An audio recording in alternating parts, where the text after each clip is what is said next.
Cristo, solo a Cristo yo adoraré. ¿Qué tal, mis amados? Dios les bendiga. Quiero leer con ustedes como introducción este pasaje que es uno de los más conocidos en el libro de Apocalipsis, en el capítulo 2. Cuando Jesús está dando su mensaje a la iglesia de Éfeso, dice lo siguiente en el versículo número 4. Apocalipsis capítulo 2, versículo 4. Pero tengo contra ti que has dejado tu primer amor.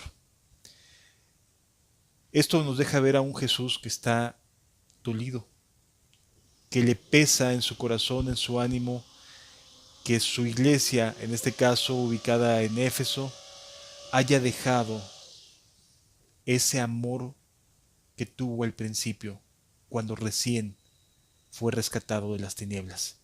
Les doy la más cordial de las bienvenidas a este mensaje e iniciamos. Cristo, solo a Cristo yo adoraré. Cristo, solo a Cristo yo exaltaré. Que Él me ha dado vida eterna, que Él me ha dado el poder, que Él me ha dado la victoria. Él es mi Rey.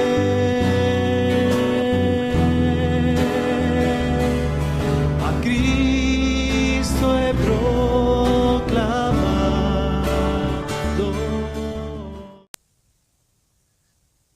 Pues bien, una de las cosas que más se lee a través del libro o más se comprenden a través del libro de Apocalipsis son los mensajes que Jesús le escribe a las iglesias. Recordemos que en este momento, en este libro en lo particular que escribe el apóstol Juan, quien se encontraba ya excluido, exiliado, mejor dicho, en la isla llamada Patmos, es a un Jesús que ya está glorificado, es decir, es un Jesús que cuando lo ve Juan, cae rendido y era alguien muy cercano a Jesús y caía a sus pies sorprendido por la gloria que Jesús tenía. Sin embargo, a este Jesús, nuestro amado Señor glorificado, lleno de poder, de autoridad, lo vemos tiernamente, porque es ternura lo que está expresando, lo vemos mandando un mensaje preocupado por su iglesia. Esto es algo que de verdad debería de mandarnos la confianza, las señales claras de que podemos estar seguros en Él, de que podemos estar seguros de que está haciendo y está trabajando para que podamos llegar al reino de los cielos. Porque estamos viendo a un Jesús que ya había pasado por toda esta gran eh, escena terrenal de haberse hecho carne, de haber nacido como cualquiera de nosotros, de haber crecido, de haberse enfrentado a tentaciones, de haber sido crucificado, de haber predicado las buenas nuevas y haber sido resucitado y glorificado. Después de toda esta travesía, lo vemos ahora, ya en un estado de gloria, sigue siendo tierno, sigue siendo un Jesús, un Dios preocupado por los suyos. Y eso sigue siendo un mensaje contemporáneo. Es un Jesús que está atendiendo a su iglesia. Es un Jesús que está pastoreando a su iglesia y que aun cuando no esté físicamente presente como lo estuvo durante su ministerio, está ocupándose de cada uno de nosotros. Así que mucho bien nos haría podernos sumergir en esta preocupación, en este gran amor que Jesús está poniendo a través de estos mensajes, para poder entender y comprender el llamado que nos está haciendo a cada uno de los que nos decimos cristianos. Libro de Apocalipsis, el último libro de la Biblia, en el capítulo número 2.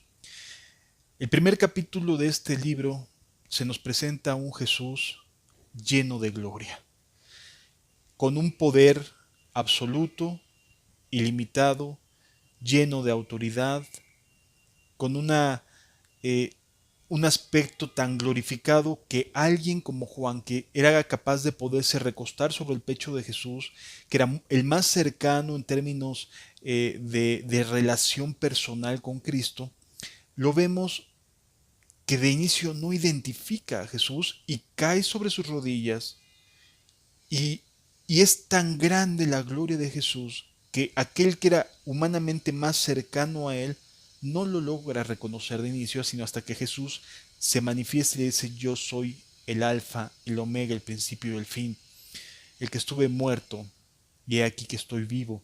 Entonces nos encontramos con un Jesús lleno de gloria, pero al mismo tiempo preocupado por los suyos. Amado, yo no sé qué pienses tú, pero a mí, este Jesús glorificado, preocupándose por su iglesia, me consuela, me da aliento, me hace saber que nuestro pastor en los cielos sigue trabajando a nuestro favor, sigue pendiente de nosotros, sigue mandándonos los mensajes que nuestra alma necesita. De tal manera que podamos entrar, sumergirnos, dejarnos abrazar por estos mensajes, dejarnos redarguir por el Espíritu Santo, para poder entender esta gran obra de bondad de Cristo, de no solo haberme limpiado de mis pecados, sino seguir trabajando para mantenerme guardado de ellos y llegar hasta el reino de los cielos. Efesios capítulo número 2, versículo número 1 dice la escritura lo siguiente: escribe al ángel de la iglesia en Éfeso, el que tiene las 7 estrellas en su diestra, el que anda en medio de los 7 candeleros de oro, dice esto. Es decir, quien tiene toda la autoridad, quien es el dueño de estas iglesias, quien es el Señor de estas vidas, de estos congregantes, de estas personas creyentes en estos lugares. Él es el Señor, Él es el amo, Él es el pastor, Él es quien dirige, Él, quien tiene las 7 estrellas en su diestra y se pasea en medio de los 7 candeleros de oro, es decir, de sus iglesias. Él dice esto. ¡Wow! ¡Qué imagen de un Dios, de Jesús siendo nuestra autoridad! Bendito sea su nombre por los siglos de los siglos. Él es nuestra autoridad. Él se pasea en medio de su iglesia. La iglesia, recordemos que no es una institución, no es una organización, no es un cuadro construido con ventanas, con bancas, con un púlpito ahí enfrente, con unos instrumentos musicales. Eso no es la iglesia.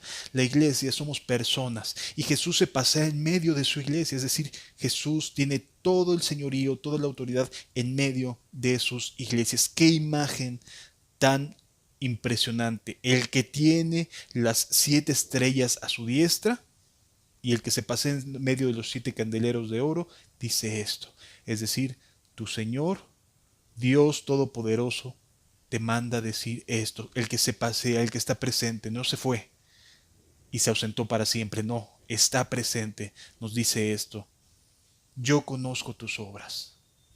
Por supuesto que las conoce, amado, conoce tus obras, sabe tu entrada y tu salida, sabe cómo caminas cada día, sabe que cuando vas conduciendo, en qué vas pensando, sabe cómo miras a una persona, sabes cómo llevas tu relación con tu esposa, con tus hijos, es decir, conoce tus obras, me conoce a mí perfectamente. No somos personas ajenas, no podemos escondernos debajo de ninguna piedra, nos conoce. Nuestros candeleros, nuestras vidas están expuestas delante de sus ojos todo el tiempo. Él es el Señor. Yo conozco tus obras. Y agrega algo bien interesante: y tu arduo trabajo y paciencia. Qué hermoso que nuestro Dios pueda decir: es que reconozco que trabajas con mucho esfuerzo, que le echas muchas ganas, que te esfuerzas, que buscas hacer todo el bien posible. Me alegra mucho. Dice él que tiene dice el versículo 2: yo conozco tus obras y tu arduo trabajo y paciencia. No solo tiene arduo trabajo, paciencia y obras. O sea, no solamente está trabajando para Jesús, no solo está enfocado, está concentrado, sino que es una iglesia que además, de acuerdo a lo que nos dice aquí, que no puede soportar a los malos. Es una iglesia con celo de Dios, es una iglesia santa, una iglesia que busca la santidad, una iglesia que está conformada por personas que están buscando, anhelan y buscan a Dios, que buscan mantener un estándar de santidad dentro de sus vidas. Y por supuesto que sí, recordemos nada más quién era el pastor o quién fue el pastor durante varios años, no sabemos si en este momento lo sea, pero sí cuando menos varios años, el pastor de esta iglesia de Éfeso era alguien llamado Timoteo. ¿Recuerdas las dos cartas pastorales, la primera y la segunda carta a Timoteo? Bueno, pues él se encontraba en Éfeso. Así que esta iglesia era una iglesia rica espiritualmente. Por eso podíamos ver que tiene obras, porque tiene espiritualidad. Las obras y la vida cristiana van de la mano, no van separadas. Yo conozco tus obras y tu arduo trabajo y paciencia.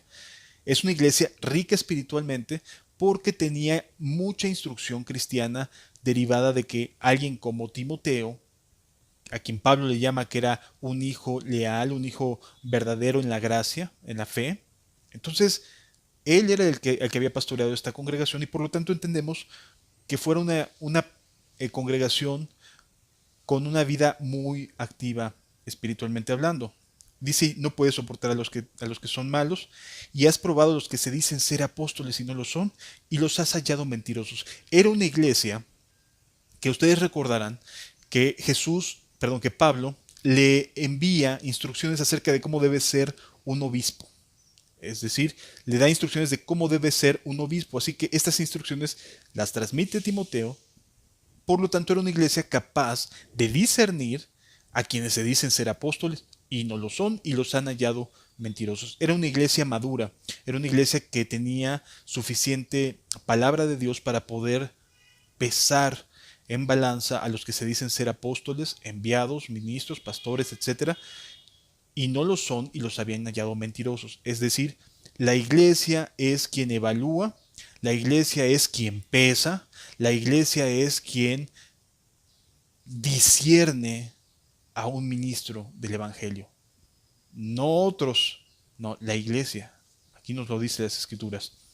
Así que vemos a esta riqueza espiritual de esta congregación y que Jesús está consciente de lo que está haciendo. No es un Dios que no sepa estar consciente de lo que nos estemos o no esforzando para extender el reino de los cielos, para ir a los hospitales, para atender a los más desprotegidos, atender a las viudas, etcétera. O sea, no es un Dios que esté ajeno a esta vida cristiana que podamos estar teniendo, pero es un Dios que se pasea, que está al pendiente y que está reconociendo que se están haciendo cosas para Él.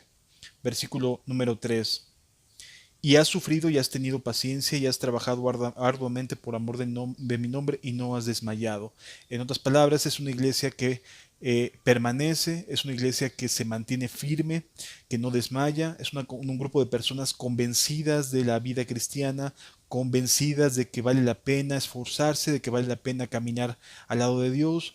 Es una iglesia que está sumergida, que está metida en las cosas espirituales.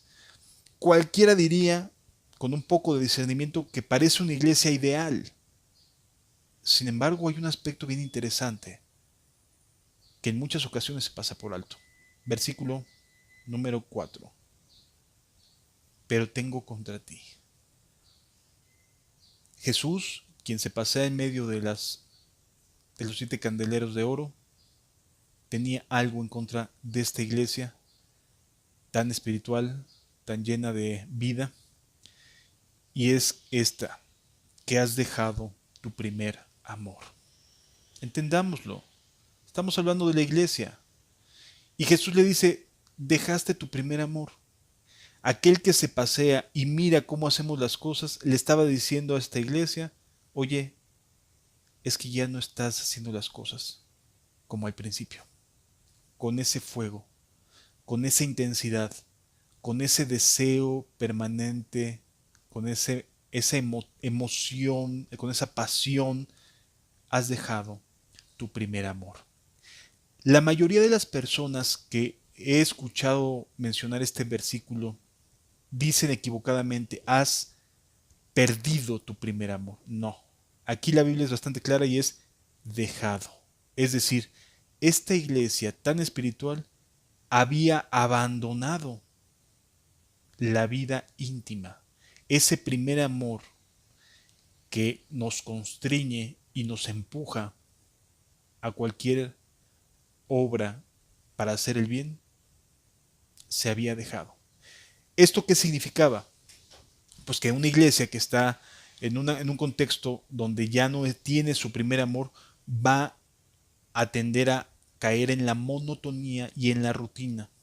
Y entonces una iglesia que ha dejado un grupo de personas, o personas en lo particular, que dejan su primer amor, tienden a caer en la monotonía, tienden a caer en la rutina, en sus actividades, de tal forma que comienzan a darle más importancia a las actividades en sí mismas que en estar en la presencia de Jesús.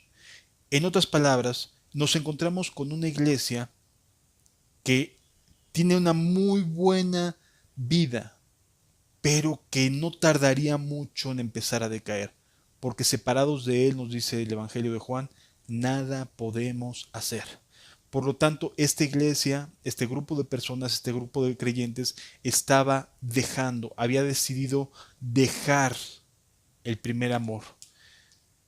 Esto llama mucho la atención, amados, porque finalmente es algo que sucede con mucha frecuencia en la vida de muchas personas. Y como repito, a diferencia de lo que muchos teólogos opinan, eh, veo que estas mismas características se presentan o se han presentado a lo largo de la historia cristiana. No solamente fue de una primera fase y ahora estamos viviendo la última fase vista en la iglesia de la Odisea, no. Sigue habiendo estas personas, sigue habiendo personas que en todo parecen estar caminando bien, pero que han dejado de orar, que han dejado su primer amor, porque el primer amor proviene de la comunión entre Dios y cada uno de nosotros, de tal manera que cuando dejamos de estar en los atrios, cuando dejamos de orar, cuando le damos más importancia quizás a la predicación, quizás a salir a la iglesia, quizás a esto, que a orar, que a estar en la presencia de Dios, estamos alejándonos de esta prioridad, de, que es el primer amor. Recordemos que la vida cristiana se basa en una relación personal, no en que me debo de dar, sino en que me doy porque platico contigo, porque me has enamorado, Señor Jesús. Estoy a tus órdenes porque me has enamorado, me has conquistado, te has ganado mi corazón a través de tu propio amor hacia mí, y la verdad es que anhelo estar en tu presencia, anhelo platicar contigo, es decir, tengo una relación verdadera contigo, y por lo tanto, derivado de estas relaciones que hago el bien que esté a mi alcance hacer. Pero cuando dejamos de platicar con Él, cuando hemos dejado de orar, cuando dejamos los atrios, cuando los ministros dejan de orar, de estar en la presencia de Dios, de estar clamando y de estarle rogando, estar con Él ahí en el momento de intimidad, cuando se abandona esto, todo lo demás pierde sentido, aunque se siga haciendo. Aunque las prácticas, aunque las obras continúen adelante. Aquí vemos que esta iglesia tenía todo esto, pero ya había dejado su primer amor. El reproche de Jesús es: tengo contra ti que has dejado tu primer amor. De tal manera que aunque lo seguían haciendo, ya no lo hacían basándose en el primer amor, en este amor espontáneo, natural, en este amor donde depende de querer agradar a tu pareja, a tu ser amado, y buscas hacerle bien a ese ser amado, buscas comunicación con ese ser amado, o sea, quieres estar con él o con Jesús.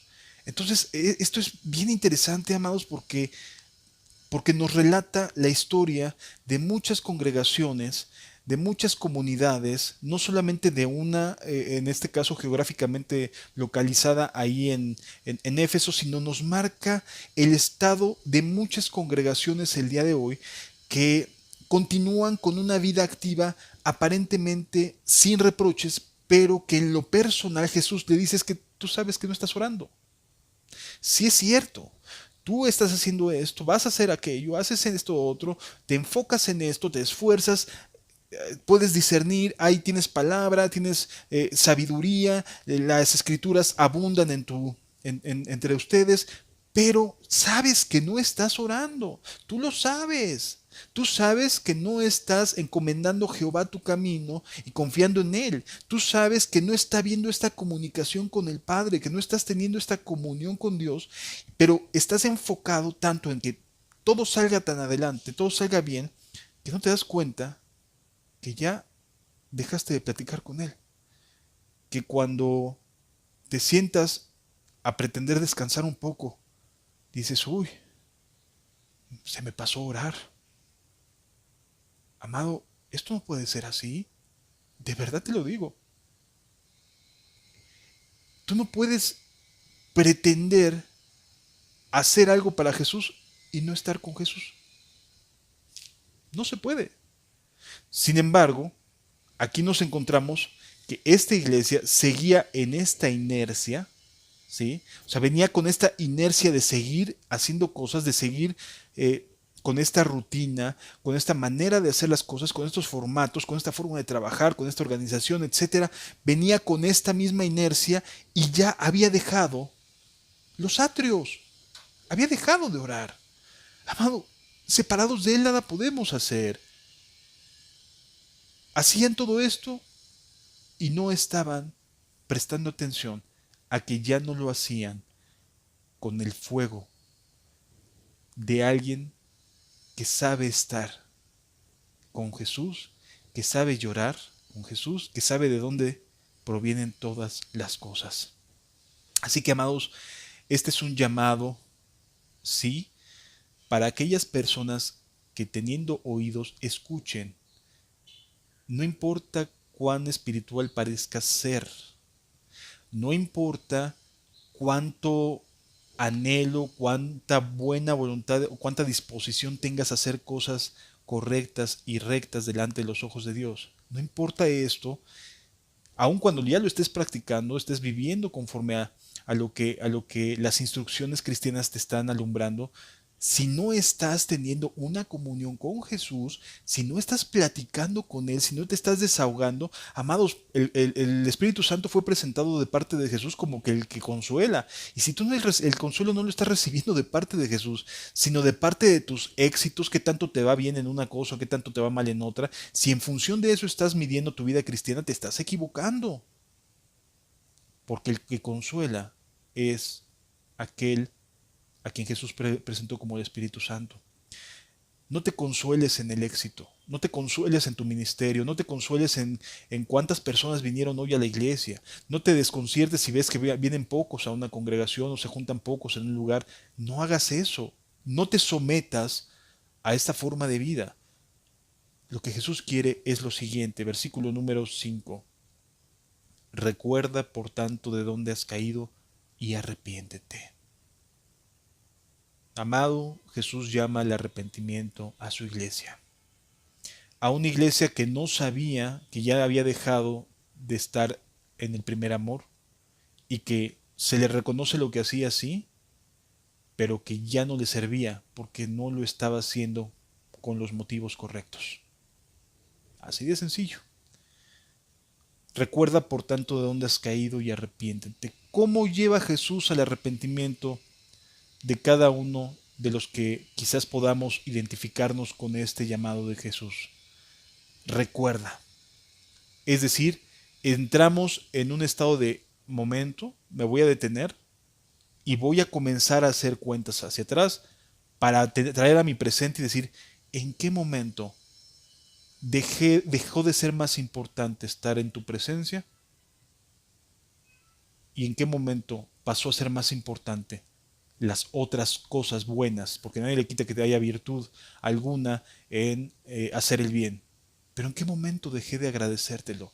¿En qué momento mi corazón dejó de ser agradecido y comenzó a quejarse porque el hermano fulano de tal no hace las cosas correctamente, o la hermana fulana de tal no me ayuda, etcétera? ¿En qué momento dejé yo en lo particular, en lo personal, de estar en tu presencia y de hacer las cosas para ti?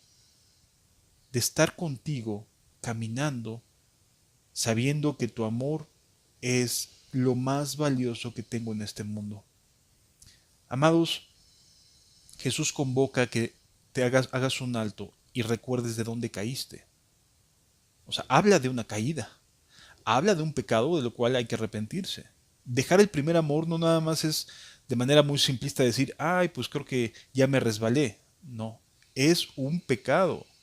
Y como pecado tiene que ser tratado a través del arrepentimiento, a través de recordar en qué momento yo dejé de estar en la presencia de mi Dios por estar haciendo otras cosas. De tal manera que entonces podemos entender que la vida cristiana, lo que está viviendo aquí esta iglesia, es muy semejante a lo que pasa en muchas ocasiones. Una iglesia que está en esta inercia y que no se da el tiempo, no se está deteniendo a pensar, oye, a ver, ¿cómo estamos en nuestra intimidad con Dios? De manera personal, ¿cómo estamos caminando con Dios en lo personal? En nuestra vida íntima con Dios. Recuerda pues de dónde has caído y arrepiéntete. Y haz las primeras obras. Es lo que Jesús me está pidiendo que haga. Las primeras obras. ¿Cuáles son las primeras obras? Esas obras que provenían de un corazón lleno de gratitud, lleno de amor, lleno de esperanza, lleno de consuelo, de oración. Esas primeras obras son las que estamos llamados a hacer. Fíjense lo que nos está diciendo. Esta iglesia hacía esto. Obras, arduo trabajo, paciencia, reprobaba a los malos, podía reprobar a los ministros que se decían ser y no lo eran.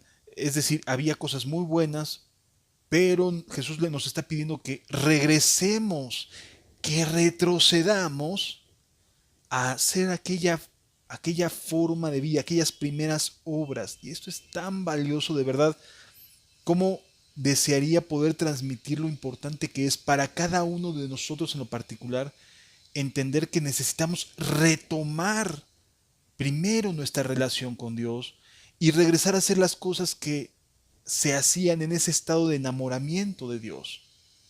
No por, no por mandamiento, no porque tengamos que o deber de, sino que regresemos a ese estado de estar en la presencia de nuestro Dios. Amado, de verdad, muchas cosas cambiarían en tu vida, en tu congregación, en el ámbito de tus hermanos, si nos hiciéramos este, esta prueba de reflexión y decir, a ver, ¿cómo estoy caminando? ¿Cómo estoy haciendo las cosas? ¿Estoy orando para ellos? O sea, me estoy deleitando en Jehová, porque a mí me dice la Escritura, deleítate a sí mismo en Jehová, y Él concederá las peticiones de tu corazón. O sea, primero es lo primero. O sea, antes de las obras es deleítate a sí mismo en Jehová. Entonces, amados, detente, detente y haz una reflexión y mira que Dios te está pidiendo que retrocedas a hacer las primeras obras. Estoy aclarando que no se trata de retroceder al pecado, nada del mundo, no. Te estoy diciendo que lo que Jesús aquí le estaba pidiendo a esta iglesia es detente. Yo reconozco todo lo que has hecho, pero detente y regresa a las primeras obras. Porque lo que me interesa son las primeras obras que provienen de un corazón que no ha dejado su primer amor. Así que, amados, ese es el llamado de Jesús. Hay muchas iglesias que probablemente traten de convocar a esto mismo sin dejar esta inercia que están llevando. Y la verdad es que veo muy complicado que puedan hacer las dos cosas al mismo tiempo. Es decir, que sigan teniendo obras, arduo trabajo, paciencia, el poder no soportar a los malos, el probar a los que se dicen ser apóstoles y no lo son. O sea, que estas cosas buenas se dejen de lado para regresar a las primeras obras. Hay muchas iglesias que no estarían dispuestas, y muchos ministros y muchos predicadores que no estarían dispuestos a detenerse en su ministerio y a decir, a ver, me quiero replantear cómo estoy caminando con Dios. Si otros no lo hacen y tú escuchas este video y te está llamando a ti, te está invitando a que regreses, para ti es este llamado. ¿Qué es lo que va a suceder con quienes escuchen y no lo tomen en cuenta? Pues bueno, aquí nos dice la Escritura, si no vendré pronto a ti y quitaré tu candelero de su lugar, si no te hubieses arrepentido. ¿Por qué? ¿Por qué la amenaza de Jesús? ¿Por qué la advertencia de Jesús? Porque Dios no está jugando con nosotros, nos está advirtiendo que si no retrocedemos, si no regresamos, si no nos arrepentimos y regresamos a hacer las primeras obras, nuestro candelero, ese lugar en especial que tenemos delante de Jesús y que es de utilidad para alumbrar, el candelero sirve para eso, para alumbrar, eh, si no nos detenemos a regresar a hacer estas primeras obras, vamos a tener un serio problema. Va a quitar nuestro candelero. O sea, vamos a dejar de ser importantes para Él, nos va a hacer a un lado. Si Jesús tiene 7 candeleros alrededor y retira uno, ¿dónde lo pondrá? Lejos de Él. Es decir, hoy en día, amado, hay iglesias, hay congregaciones, hay comunidades que ya fueron separadas porque no regresaron a las primeras obras, que ya fueron hechas a un lado por Jesús mismo, ha quitado su candelero de en medio, lo ha puesto fuera porque no sirvió para alumbrar, basándose en Él como el centro, como en el Señor de esos candeleros, de esa forma de vida a la cual Dios nos ha estado llamando. Amado, la escritura es bastante clara, la escritura es bastante contundente. Dios te está llamando a ti, me está llamando a mí a arrepentirnos y a recuperar, a regresar. Recuerda por tanto de dónde has caído y arrepiéntete. Nos está llamando a todos los que veamos esta plática, este video, nos está convocando a regresar al primer amor. Es que no puedes dejar tirado esto, te van a decir. Si eres alguien que ministra en alabanza, si tienes una actividad en lo particular, etcétera, y de momento llegas y dices, ¿saben qué? Dejé mi primer amor, necesito volver a él. Discúlpeme, no puedo continuar eh, haciendo obras sin estar lleno del primer amor. Y regresas a ese primer amor. Las personas te van a decir que no lo hagas, que estás loco, que bien puedes Dios restaurarte al mismo tiempo de no perder tu ministerio, no perder de vista lo que estás haciendo el día de hoy, etcétera. Recuerda por tanto de dónde has caído y arrepiéntete. Si algo me distrae, si algo me hace perder mi enfoque de concentrarme en recordar cómo vivía antes, en concentrarme, dejarme llevar por el Espíritu Santo a que me haga recordar esos momentos en los cuales pasaba tiempos con Jesús tan maravillosos y a recordar esas primeras obras, si no me dejo llevar por Él y me dejo llevar por esta inercia que tenía la iglesia de Éfeso, mi candelero va a ser retirado. Amado, amada, yo sé que es difícil de asimilar, pero es tiempo de detenernos. No importa cuán espiritual nos creamos, es tiempo de detenernos, de detener la inercia, de detener las obras, de detener todo y preguntarnos, ¿estamos en los atrios? ¿Estamos teniendo comunión con Jesús? Porque de lo contrario, separados de Él, nada podremos hacer. Yo te invito a que juntos levantemos una oración a Dios y le podamos rogar que nos dé la valentía a lo mejor para tenernos que detener, para decirle a alguien, discúlpame, pero no puedo, necesito volver a mi primer amor, necesito recordar de dónde he caído, hacer las primeras obras. No le va a agradar a la persona que te escuche, probablemente hasta te vaya a regañar, pero ¿qué regaño prefieres? ¿El de alguien que te dice eres un irresponsable porque estás dejando de hacer esto? ¿O aquel regaño que te puede separar eternamente de la presencia de Dios? Yo les invito a que demos gracias por esta reflexión. Padre, sé que es larga esta charla en relación a los tiempos que marca eh, el Internet, pero es necesario. Te ruego por favor que cada uno de los que vean este video se sientan profundamente redarguidos, que vean que nos estás amando a través de esto, de esta llamada de atención, de este llamado a volver al primer amor. Padre, por favor, te suplico que ayudes a cada uno de los que valientemente decidan dejar de hacer lo que están haciendo para concentrarse en recordar y volver a las primeras obras. Gracias por tu misericordia y tu buena voluntad en el nombre de Jesús. Amén. Pues amado, yo te invito a que tomes con seriedad estas verdades y nos vemos en un siguiente video. Que Dios te bendiga.